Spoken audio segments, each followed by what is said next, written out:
बड़ा सुंदर उपदेश दिया। और आज आत्मज्ञान का प्रातः दे हुआ है महाराज निषाद राज गुरु जी के जीवन में।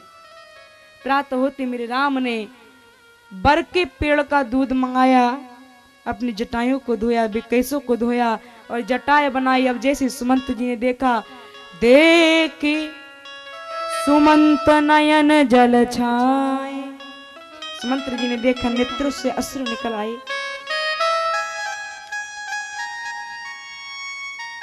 मेरे राम लक्ष्मण जी ने शांत किया सुमंत जी के लिए। सुमंत जी महाराज रथ के पास में बैठे हैं और कहा, महाराज बहुत हो गया। महाराज ने कहा था 5-6 दिन वन में भ्रमण कराना, वन में भ्रमण कराने के बाद जब राम की इच्छा पूर्ण हो जाए वापस ले आना। चलो प्रभु अब छोड़ो, ये तो होता रहता है घर में क्लेश होती रही, चलिए आप वापस। भगवान राम ने मना कर दिया कि नहीं, जब पिता ने वचन दिया है तो रघुकुल की परंपरा है कि प्राण जाहि पर वचन न जाए। ये रघुकुल की रीति है, रघुकुल रीति सदा चल आई, प्राण जाहि पर वचन न जाए। मैं नहीं जाऊंगा वापस। जानकी जी से कहा, आप तो चलो, कम से कम आपके भरोसे शायद महाराज जीवित रहे। जानकी जी ने मना कर दिया कि जिए बिनु देह नदी बिनु बारी, तेसई नाथ पुरुष बिनु नारी। जहां मेरे राम वहां मैं, राम शरीर है तो मैं उनकी परछाई हूं, मैं उनसे लग कैसे हो सकती हूं। आज मेरे राम गंगा जी के पावन तट पर पहुंचे हैं। तो मैंने अभी आपसे कहा था ना वामन चरित्र में कि कुछ बातें ऐसी भगवान के जीवन में आई जो एक ही बार आई। जैसे आज भगवान को पहले तो बलि से भिक्षा मांगनी पड़ी और आज राम का अवतार लिया है, गंगा के तट पर खड़े हैं और आज मांगी नावना के बटाना। आज मांगा है क्या? नाव को। मांगी नाव न के बटाना, कहाँ ही तुम्हार मरम में जाना। कहा मैं सब जानता हूं, आपके मर्म को मैं नहीं आऊंगा। और बाबा जी लिखते हैं कि लक्ष्मण लाल जी जो कि 24 घंटे एक एक पल एक एक क्षण राम का हर क्रिया को देखते हैं, और जब लक्ष्मण लाल जी ही ये मर्म नहीं जान सके तो केवट पहली बार उनसे मिला, वो उनके मर्म को क्या जान पाएगा। लेकिन केवट कहते हैं क्या कि कहाँ ही तुम्हार मर्म में जाना। केवट ने तुरंत कह दिया, बोले सब जानता हूँ आपके मर्म को, कुछ छिपा नहीं है आपका मुझसे। और लक्ष्मण जी के लिए कहते हैं कि लक्ष्मण हूँ यह मर्म न जाना, जो कछु चरित रचा भगवान। अभी लक्ष्मण लाल जी जब मर्म को नहीं समझ पाए, ये केवट कहता है कि कहीं तुम्हारे मर्म में जाना। अरे बड़ा विचित्र प्राणी है, अरे कभी देखा नहीं, कभी कुछ किया नहीं, और आज पहली बार देखते ही कह दिया, बोले कहाँ ही तुम्हारे मर्म में जाना। आज केवट ने कहा महाराज मैं सारा मर्म जानता हूं।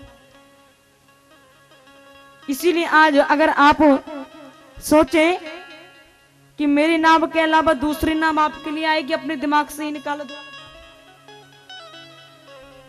और आप सोचे कि आपके साथ में ये इस नगरी के, ये हमारे इस एरिया के वो भील के जो होता है ना, हमारे बन के जो ये वो है भील महाराज, भीलों के सरदार निषाद राज जी, आप सोचे कि ये भी कुछ बोले, ये भी कुछ नहीं बोल सकते। सभी को एक तरफ से हाँकते गए केवट जी महाराज।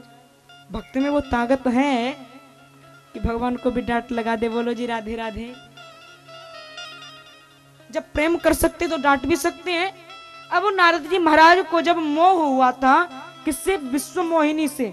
जब भगवान ने माया रची थी, राम अवतार के तीसरे कारण में कथा आती है, जब मोह हुआ था तो भगवान ने बंदर का रूप दिया, बंदर का रूप दिया, विश्व मोहिनी ने माला ही नहीं पहनाई। जब माला नहीं पहनाई तो नारद जी महाराज ने बाहर आकर सरोवर में अपने शरीर को देखा, तो क्या देखा कि मुख एकदम किसका? बानर का है। अब जैसी देवा क्रोध आ गया। अब क्रोध ऐसा चढ़ा, जाकर के भगवान नारायण को बहुत कुछ कह दिया उल्टा सीधा तो भगवान ने लक्ष्मी जी से कहा देवी शांत रहो, कहने दो, क्योंकि भक्तों के मुंह से प्रार्थना तो बहुत सुनने को मिलती है। भक्तों के मुंह से प्रार्थना तो बहुत सुनने को मिलती है कि त्वमेव माता च पिता त्वमेव त्वमेव बंधु जसका त्वमेव विद्या द्रमणम त्वमेव सर्वम मम दे। अरे बड़ी प्रार्थना सुनी है, आज पहली बार कोई इतना कुछ कह रहा है उल्टा सीधा, सुनने दो। अरे जब ये प्रार्थना कर सकते तो ये होना सही है ना कि ये डांट भी सकते हैं, अधिकार है इनका।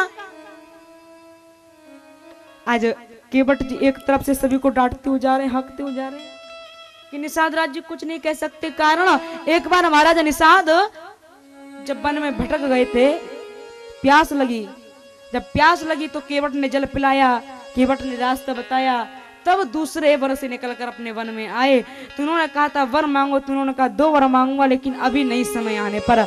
आज रात को राम आए, सभी अपनी अपनी नौका को सजाने लगे कि आज राम मेरी नौका में बैठे। केवट ने सोचा मेरे पास में तो रुपए नहीं, धन नहीं, कुछ नहीं, कैसे ना आपको संभालूं, नौका भी पुरानी है, क्या करूं, राम मेरी नौका में बैठेंगे नहीं। इसलिए गए और जाकर भील महाराज से कहा, निषाद राज जी से कि 2 वरदान उधार हैं, याद है? बोले मांगो। बोले एक तो कल गंगा के किनारे पर मेरी नाव के अलावा कोई दूसरी नाव नहीं आनी चाहिए, और दूसरा जब मैं और राम बात करें तो आप बीच में मत बोलना। इसीलिए महाराज आप सोचे कोई दूसरी नाव आएगी वो भी मत सोचना, आप सोचे ये आपका पक्ष लेंगे ये भी मत सोचना, ये तो शांत रहेंगे। अगर आपको नौका में बैठना है तो पहले चरण धुलवाओ। लक्ष्मण जी को क्रोध आ गया, अरे जिन पैरों के लिए हम और माता जानकी लड़ाई करते हैं, ये तीसरे चरणों को ले जाना चाहता है। क्रोध आ गया, धनुष पर बाण चढ़ा लिया, अभी जीवित नहीं छोड़ूंगा।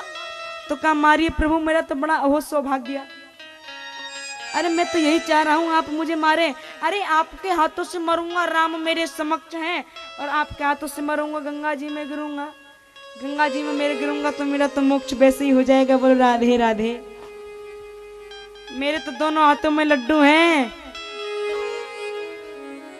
लक्ष्मण जी बोले बड़ा परेशान कर रहा है।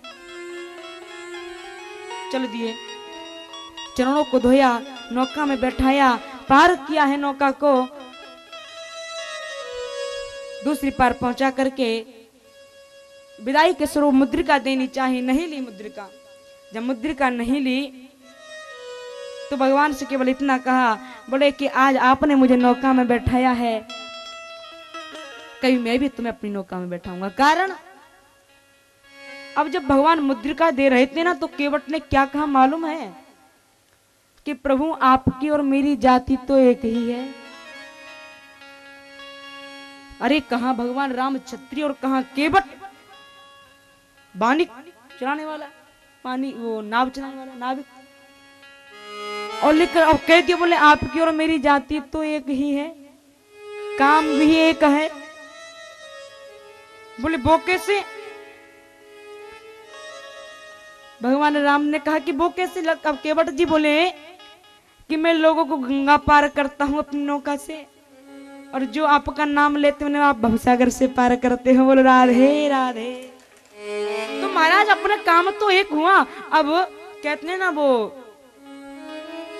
क्या होता है ना, स्टाफ होता है ना। बोले तो महाराज अब आपसे रुपया कैसे लेना? हाँ अगर आप चाहते हो मुझे देना है कुछ, अभी मैंने आपको पार किया है, जब मैं आपकी नगरी में आऊं तब मुझे पार कर देना। जैसे सुना भगवान बड़े प्रसन्न हुए, केवट को विदाई दी, और आज स्नान किया है। माता जानकी ने स्नान करके वहां पर भगवान शंकर की पूजा की, और जहाँ शंकर जी की पूजा की वहां पर गंगा जी की आराधना भी की है। और जब आराधना की तो क्या कहा कि जब मैं वापस आऊं तो मैं अपने पति के साथ ही वापस में आऊं। तो वहां पर माँ गंगा जी ने आशीर्वाद दिया है। अभी कभी समय मिलेगा। अच्छा एक बात बताइए, गंगा जी का जो मुख है वो कहाँ है? गंगा जी का मुख कहाँ है? गौमुख, गंगोत्री, वाराणसी। वाराणसी में गंगा जी है तो सही, लेकिन मुख गंगा जी का वहां तो नहीं है। गंगा जी का मुख है कहाँ? गंगोत्री। हाँ, सभी गंगोत्री कहना चाहे, जमुनोत्री कहो, कुछ भी कहो, लेकिन गंगा जी का जो मुख है वो वास्तव में इलाहाबाद के पास में पड़ता है ना, श्रृंगबेरपुर। श्रृंगबेरपुर में ही जो गंगा जी की एक धार जा रही है ना, वो गंगा जी का मुख है। क्योंकि जहां से वो निकली थी ना, तो वहां से निकलने के बाद श्रृंगबेरपुर तक बोली नहीं थी, एकदम निकलती हुई आई थी। बोली कहाँ है? श्रृंगबेरपुर में। वो भी माता जानकी को आशीर्वाद दिया, तो वहां पर वो बोली है क्या कि जानकी, जो तुमने कहा है वो तुम्हारा मनोरथ अवश्य पूर्ण होगा। कभी टाइम होगा तो आपको विस्तार से दृष्टांत में आपको श्रवण कराऊंगा। तो वहां पर गंगा जी ने अपना मुख को खोला है और वहां पर बोल करके आशीर्वाद दिया है। इसीलिए संतों का, विद्वानों का मानना है कि गौमुख वास्तव में वो है।